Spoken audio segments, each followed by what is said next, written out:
Hi guys, welcome to Techwin YouTube channel. In the YouTube channel, இன்னைக்கு நான் பார்க்க போற வீடியோ வந்து Asus Rog Strix G15 laptop unboxing and review பத்தி நாங்க இங்கே பார்க்க போறோம். So வீடியோக்கு போறதுக்கு முன்னால Techwin YouTube channel நீங்க subscribe பண்ணலாட்டி மறக்காம கீழ ரெட் கலர் பட்டனை கிளிக் பண்ணி subscribe பண்ணி வெச்சுக்கொள்ளுங்க. அதோட பக்கத்துல bell icon-ஐ கிளிக் பண்ண மறக்கவே மறக்காம. இப்போ நாங்க வீடியோக்கு போலாம்.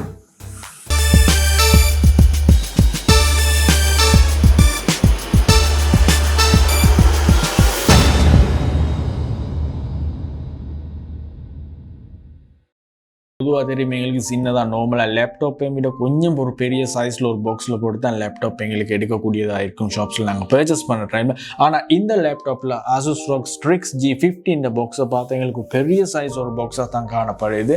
இந்த சைஸை பார்த்தா உங்களுக்கு காணக்கூடியதாக இருக்கும். இவ்வளோ பெரிய பாக்ஸில் என்னடா இவ்வளோ பெரிய லேப்டாப் ஒன்றான்னு பார்ப்பீங்க, கேமிங் லேப்டாப்னா இவ்வளோ பெருசாண்டு. ஸோ அப்படி ஒன்றும் இல்லை. நாங்கள் இந்த லேப்டாப்போட சைஸ் எப்படி உள்ளுக்கு என்ன நினைக்கிறேன்னு சரி இந்த பாக்ஸை அன்பாக்ஸ் பண்ணி உள்ளுக்கு வைக்கிறத பார்க்கலாம். இந்த பாக்ஸோட அவுட் சைடில் பார்த்தேன்னா இதில் பெருசாக ஒரு டிஸ்கிரிப்ஷனும் தந்தில்லை. இது அவுட் சைடில் ஒரு ராக்ட லோகோ ஒன்று தந்திக்கிறாங்க. அது மட்டும் இல்லாமல் ரிபப்ளிக் ஆஃப் கேமர்ஸ் ROGன்னு சொல்லி இதில் எழுதிக்கிறாங்க. அதோட எங்களுக்கு இந்த வாரண்டி ஒன்று தந்திக்கிறாங்க, 24 months வாரண்டின்னு. அதோட சீரியல் நம்பர்ஸ் கொஞ்சம் தந்திக்கிறாங்க. ரைட், ஓகே, இப்போ நாங்கள் அன்பாக்ஸ் பண்ணி பார்க்கலாம்.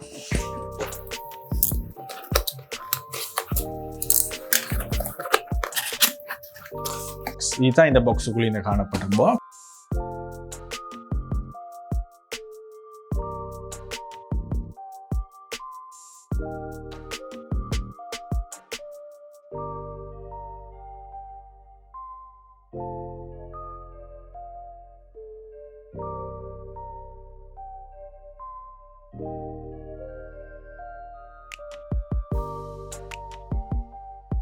ஸோ அது தவிர இந்த பாக்ஸில் எங்களுக்கு என்னென்ன கிடைச்சிக்குதுன்னு பார்த்தா பெருசாக ஒன்றும் இல்லை. ஒரு எக்ஸ்ட்ராவாக ஒரு பேக் பேக் தந்திக்கிறாங்க.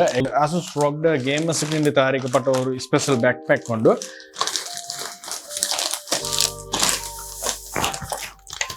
ஓகே, இந்த பேக் பேக்கில் வந்து இதில் வந்து Asus Rogல ஸ்டிக்கர்ஸ்னு அதில் பிரிண்ட் பண்ணிக்கிறாங்க. Asus Rog republic of gamers day.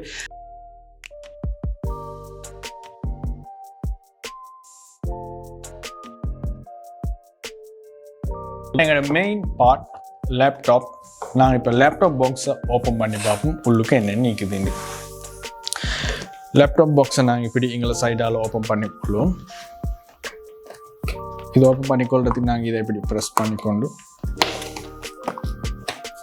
Open பண்ணினா எங்களுக்கு இது மாதிரி பார்த்துக்கொள்ளையிலும் எங்களை லேப்டாப் ஃபோட்டோவாக லிஃப்ட் ஆகிறத பார்த்துக்கொள்ளக்கூடியதாக இருக்கும். இந்த பாக்ஸ் அது மாதிரி தான் வடிவமைச்சிக்கிறாங்க. இங்கெல்லாம் இது ஓப்பன் பண்ணும்போது ஒட்டோவா இங்கே இன்னொரு பாக்ஸ் வந்து லேப்டாப் மட்டும் லிஃப்ட் ஆகி வரதுக்கு மாதிரி இந்த பாக்ஸை செஞ்சுக்கிறாங்க. ஓகே, நாங்கள் இப்போ எடுத்து லேப்டாப்பை வெளியே எடுத்துக்கும். இதுதான் Asus லேப்டாப்பில் வந்து Rog G15 Strix வந்து ஃபர்ஸ்ட் லுக்.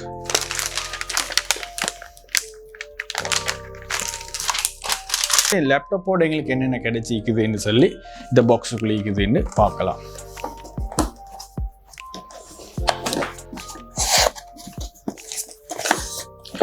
ஒரு மவுஸ் ஒன்று கிடைச்சிக்குது எங்களுக்கு. இந்த மவுஸ் வந்து Rog GLADIUS 2 இந்த கேமிங் மவுஸ் ஒன்று கிடைச்சிக்குது. இந்த மவுஸ்ட ஸ்பெஷல் என்னன்னு சொல்லி பார்த்தா உங்களுக்கு எல்லாம் தெரியும், இந்த லேப்டாப்பில் வந்து ஒரு RGB லைட் ஒன்று காணப்படுது கலர். அதே மாதிரி இந்த மவுஸ்லேயும் காணப்படுது RGB லைட் உண்டு.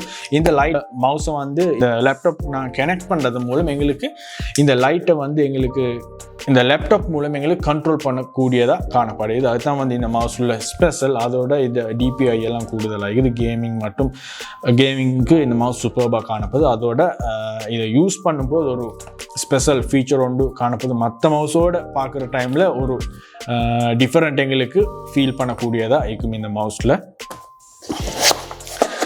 வேறு எங்களுக்கு இந்த லேப்டாப்பில் கிடைச்சிக்கிறதுகளும் பார்த்தென்றால் ஒரு சார்ஜர் கிடைச்சிக்குது. பொதுவாக லேப்டாப் ஒன்று எடுத்தால் எல்லாருக்கும் ஒரு சார்ஜர் கிடைக்கும். அந்த சார்ஜர் தான் எங்களுக்கு இதில் கிடைச்சிக்குது.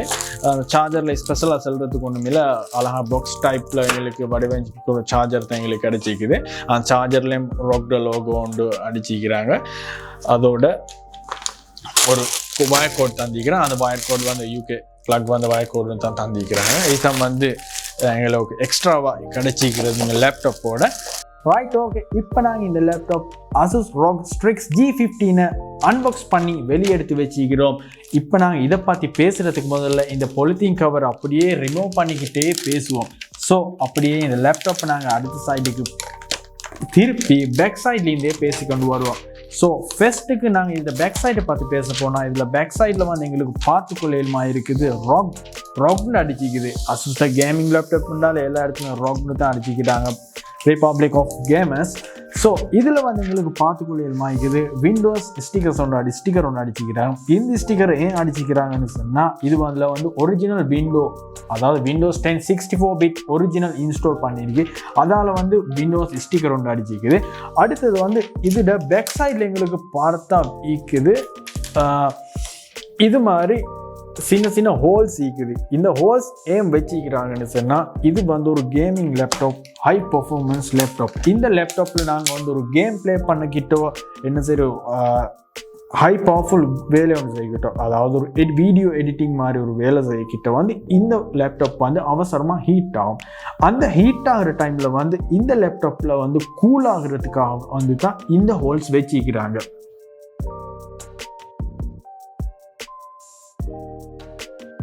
இதில் லெஃப்ட் சைடில் நாங்கள் பார்த்தா இதில் வந்து எங்களுக்கு காணக்கூடியதாக இருக்குது யூஎஸ்பி போர்ட்ஸ் 3 இருக்குது. அதோட ஒரு ஹெட்ஃபோன் ஜெக் அப்படி இல்லாட்டி மைக்ரோஃபோன் போர்ட் ஒன்று இருக்குது. இதோட பேக் சைடில் எங்களுக்கு ஒரு HDMI போர்ட் இருக்குது. அதோட USB 3.2 ஜென்ரேஷன் 2 Type-C போர்ட் அப்படி இல்லாட்டி டிஸ்பிளே போர்ட்னு கூட கூறலாம்.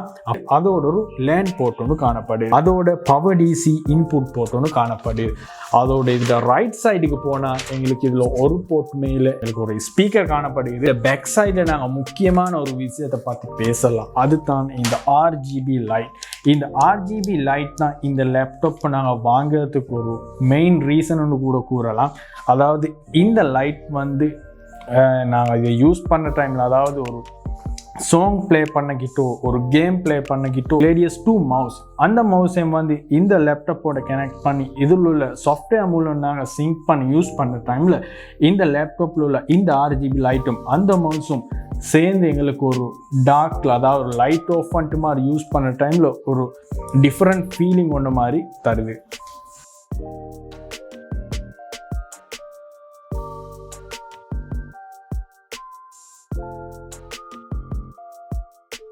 ஸ்பெசிஃபிகேஷனை பற்றி பார்க்க போனால் இந்த லேப்டாப்பில் எங்களுக்கு காணப்படுறது Intel Core i7-10750H Core i7 processor. அதாவது இதில் காணப்படுற ப்ரொசஸர் வந்து 12M cash up to 5.0 GHz processor உண்டு. இந்த ப்ரொசஸர் வந்து 6 கோர்ஸ் ப்ரொசஸர் உண்டு. இது வந்து இன்டெல்லில் வந்து லேட்டஸ்ட்டாக வந்து பவர்ஃபுல் ப்ரொசஸர் உண்டு. இதில் ரேமை பற்றி பார்க்க போனால் இதில் 16GB DDR4 ரேம் ஒன்று தான் காணப்படுது. ஸ்டோரேஜை பற்றி பார்க்க போனால் 512GB M.2 NVMe SSD card ஒன்று தான் எங்களுக்கு இதில் டிஃபால்ட்டாக வந்தது. பட் 512GB ஸ்டோரேஜ்ன்றதால் எங்களுக்கு இதில் கொஞ்சம் போதாமல் காணப்பட்டது.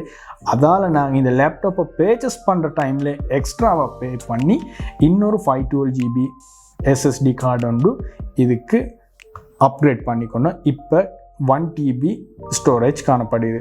இதோட ஸ்க்ரீன் சைஸ் பார்க்க போனால் இது 15.6 ஃபுல் HD டிஸ்பிளே ஒன்று தான் காணப்படுது, அதாவது IPS. இதோட ரீஃப்ரெஷ் ரேட் பார்த்தா 144 MHz ரீஃப்ரெஷ் ரேட். இதில் கேமிங்க்கு சூப்பராக தான் இருக்குது. NVIDIA GeForce GTX 1650 Ti Rog Boost 4GB DDR6 VGA ஒன்று தான் இதில் காணப்படுது. அடுத்தது இதோட வெயிட்டை பற்றி பார்த்தேன்டா 2.3 கிலோகிராம் வெயிட் காணப்படுது. ஸோ அதுதான் இந்த லேப்டாப்பில் மெயின் ஸ்பெசிஃபிகேஷன். Right, okay. இன்றைக்கி நாங்கள் இந்த வீடியோவில் பார்த்தோம் வந்து Asus Rog Strix G15 லேப்டாப்பில் வந்து அன்பாக்சிங் ரிவ்யூ பார்த்து தான் பார்த்தோம். இந்த லேப்டாப்பில் வந்து கலர்ஸை பற்றி பார்த்தாலும் இந்த லேப்டாப் வந்து எங்களுக்கு 2 கலர்ஸ் காணக்கூடியதாக இருக்குது. ஒன்று வந்து எலக்ட்ரோ பங்க் கலர், அடுத்து வந்து நாங்கள் பர்ச்சேஸ் பண்ணிக்கிற வந்து ஒரிஜினல் பிளாக் கலர். இந்த லேப்டாப் வந்து ஸ்பெஷல் ஃபீச்சரான வந்து இந்த எல்இடி ஸ்ட்ரைப், அதாவது இந்த ஆர்ஜிபி ஸ்ட்ரைப் தான் வந்து, இந்த ஆர்ஜிபி ஸ்ட்ரைப்னதால தான் வந்து இந்த லேப்டாப் வந்து ப்ரைஸ் ரேஞ்ச் கூட கொஞ்சம் கூடுதலாகிக்குது. அதாவது இந்த லேப்டாப்போட ப்ரைஸ் வந்து ஸ்ரீலங்காவில் வந்து நாங்கள் பர்ச்சேஸ் பண்ணுறேன்னு சொன்னால் கிட்டத்தட்ட 250 to 260,000 மாதிரி வரும். இது வந்து ஒரு பவர்ஃபுல் கேமிங் லேப்டாப் வந்து சொல்லலாம். கிட்டத்தட்ட ஒரு பட்ஜெட் கேமிங் லேப்டாப் உண்டு. எங்களுக்கு பர்ச்சேஸ் பண்ணுறேன்னா ஒரு பட்ஜெட் கேமிங் லேப்டாப் உண்டு. இந்த விலைக்கு எங்களுக்கு இந்த ஒரு கேமிங் இல்லாமல் இன்னொரு நல்ல ஒரு லேப்டாப் ஒன்று எங்களுக்கு பர்ச்சேஸ் பண்ணி கொள்ளையிலும் இந்த ப்ரைஸ் ரேஞ்சுக்கு. அதாவது இது மாதிரி ஸ்ட்ரைப் ஒன்றும் இல்லாத இன்னொரு பவர்ஃபுல் லேப்டாப் ஒன்றும் இந்த விலைக்கு, அதாவது இதை விட கொஞ்சம் குறைஞ்ச விலைக்கும் எங்களுக்கு கேமிங் சீரியஸ் இல்லாத ஒரு லேப்டாப் ஒன்று எங்களுக்கு பர்ச்சேஸ் பண்ணக்கூடியதாக இருக்கும். இந்த லேப்டாப் எக்ஸ்பீரியன்ஸ் வந்து உண்மையே நல்ல ஒரு எக்ஸ்பீரியன்ஸ் தான். அதாவது எங்களுக்கு வேண்டிய வேலையை செஞ்சு கொள்ளக்கூடியதாக இருக்கும், எந்த பிரச்சனையும் இல்லாமல். அடுத்தது இதில் உள்ள, அதாவது நான் ஏற்கனவே கூறின மாதிரி 10th generation 10750H அதோட 16 GB ரேமோட ஈக்கிறதால எங்களுக்கு வேண்டிய வேலையை வந்து எந்த பிரச்சனையும் இல்லாமல் ஸ்பீடாக வந்து செஞ்சு ஒரு சிறந்த ஒரு அவுட்புட் எடுக்கக்கூடியதாக காணப்படுது. Right, okay. இந்த வீடியோ உங்களுக்கு பிடிச்சிருக்குன்னு நினைக்கிறேன். இது மாதிரியான வீடியோ உங்களுக்கு வேணும்னு சொன்னால் கட்டாயமாக நீங்கள் எங்களோட டெக்வின் யூடியூப் சேனலை சப்ஸ்கிரைப் பண்ணுங்க, அதோட பெல் ஐக்கனையும் கிளிக் பண்ணி வச்சுக்கொள்ளுங்க. இது மாதிரியான இன்னொரு வீடியோவில் நாங்கள் மீண்டும் சந்திப்போம். நன்றி.